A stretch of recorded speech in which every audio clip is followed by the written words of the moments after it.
C'est le grand changement fiscal de la rentrée concernant le marché de l'art. Le taux de TVA applicable désormais pour les ventes d'œuvres d'art par intermédiaire est à 5,5%.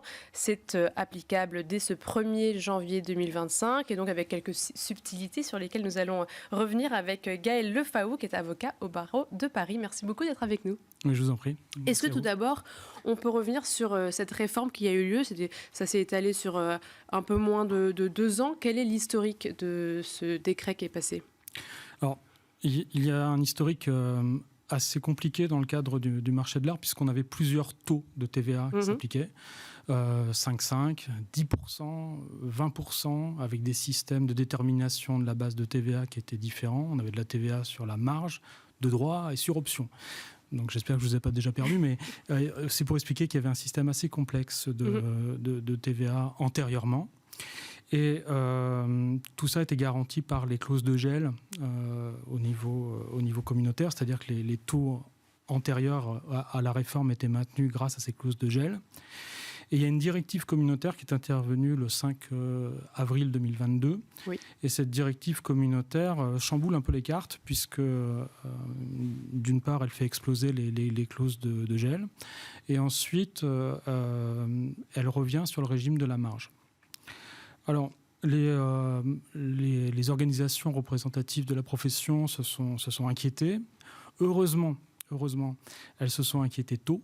Elles se sont inquiétées dès 2023, puisque la directive devait être transposée dans le droit français avant le 31 décembre 2024, oui. Donc c'est-à-dire pour le 1er janvier 2025.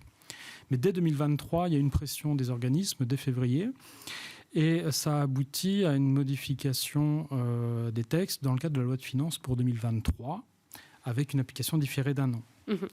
Heureusement, parce que, comme on l'a vu, la loi de finances pour cette année n'a pas été adoptée, et celle de l'année dernière est passée en force avec le 49.3. Bon, on remarquera que le texte est passé d'ailleurs par biais d'amendement, ce qui est un peu bizarre pour une directive qu'on avait déjà depuis plus d'1 an, connue depuis plus d'1 an. Mais c'est peut-être une stratégie aussi de la part du gouvernement pour faire passer plus facilement le texte. En tout cas, elle est passée grâce au 49.3. Et donc, ça a permis de modifier les textes sur la TVA. Et du coup, d'harmoniser donc ce taux de TVA à 5,5%. Est-ce que vous pouvez nous expliquer dans quel cas ça s'applique?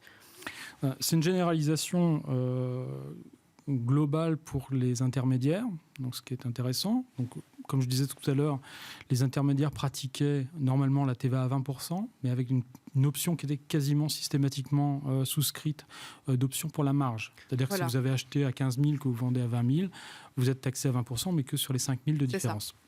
Donc c'était ça la marge.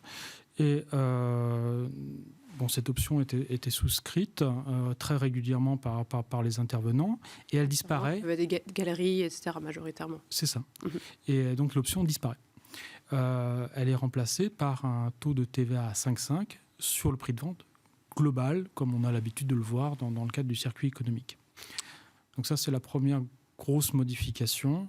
Il y a aussi un maintien du régime de la marge, mais quand les deux droits.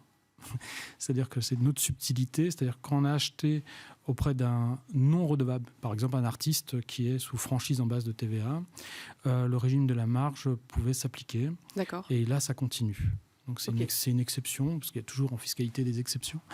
Mais comme la TVA à 5,5 peut être intéressante quand même, on a prévu opération par opération que l'intermédiaire puisse opter quand même pour la TVA à 5,5. Donc on s'attend à une globalisation de cette TVA à 5,5. Donc ce sera fait au cas par cas à ce niveau-là. Oui.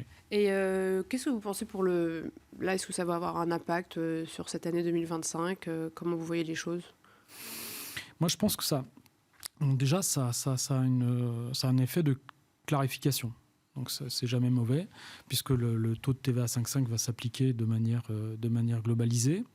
Ça a aussi un effet de sécurisation, parce que je parlais tout à l'heure des clauses de gel. On sait maintenant que la directive communautaire intègre les ventes d'art dans le cadre de ce taux réduit, ce qui sécurise quand même, vu par le haut, l'ensemble du système, ce qui est vraiment pas mal. Ensuite, sur les acheteurs, sur les consommateurs, si la marge était forte, le consommateur sera plutôt gagnant.